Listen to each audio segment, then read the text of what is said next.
So what we have here today is the Epiphone Gibson inspired Flying V. Now this is a awesome guitar, especially coming in at 650 bucks. I've had it for a little over a month now, and I've been really enjoying playing it a lot. But I can see one upgrade that I would like, just because I'm a fan of locking tuners. So in this video, I wanted to share with you the fact that we're going to put a set of Grover Rotomatics 106C in here. They are self-locking tuners, and for me personally, it just makes life a lot easier having locking tuners with the string change and all that. And all my guitars have them. So the Epiphone tuners that came on it were just fine, and they're modeled right after the Grovers. So these Grovers look just like them. They drop right in. The only difference is there's a little bit bigger screw that goes into the back of the headstock, but instead of enlarging the hole or anything, I just used the screws that came with the guitar. That way, as long as everything's nice and snug and tight, nothing's going to move on you, and I didn't have to drill any holes or do any of that stuff.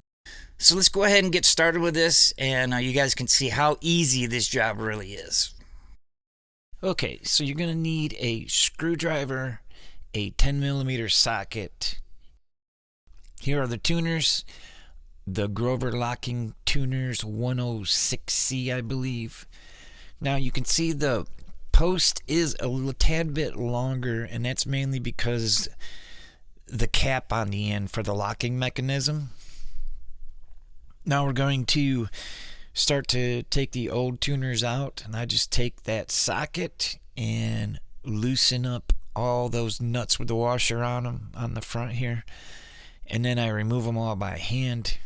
Most of the time they're not super tight anyway, but the socket just gives it a nice grip where you're not slipping off of the nut and scratching things up and stuff. So we'll get these off of here. We'll flip the guitar over, and you can see here, this is one of the Grover tuners, and right up next to the other tuners, they look just like them.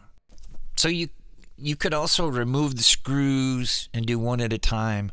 Remove all the screws and then pull them out or whatever. So there's several different ways you can do this. But mainly just get the screws out of the back of the headstock and then pull the tuners out and get ready to install the new ones. I want to show you guys a little bit closer look at the length of the posts for the locking tuners and for the non-locking tuners. Mainly it's because of the locking mechanism inside there. Then you just line it up, and I used the screws that came out of the headstock. I used the old screws just because the holes are drilled for it, and it's easy peasy. I don't have to mess with anything, and the other screws are a tad bit bigger. So, you know, I didn't want to bore any hole out or do any of that stuff. I just would much rather snug everything up with the old screws and use them.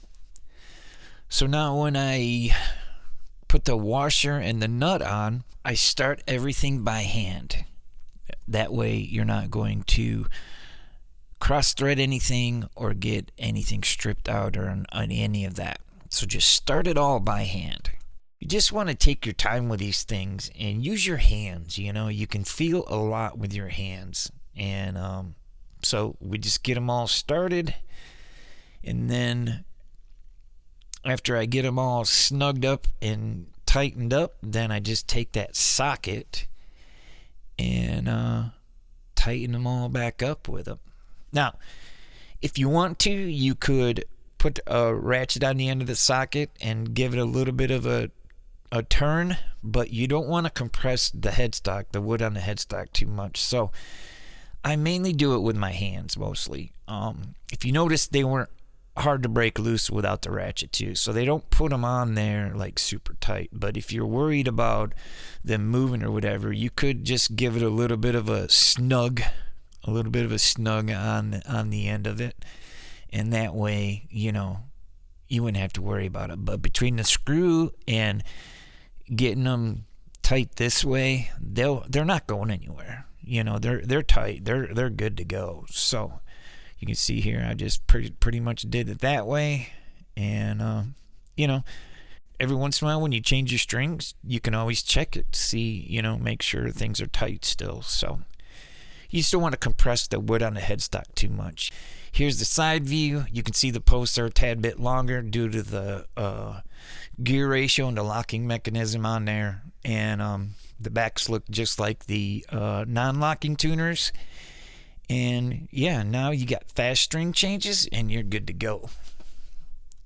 Here's a little tip on when you're putting the string in the hole, especially the first time, the cap might be a little tight, so you might have to just turn the cap a couple times to get that locking mechanism to the right space it needs to get that string in there. Then you just pull it tight and you are good to go.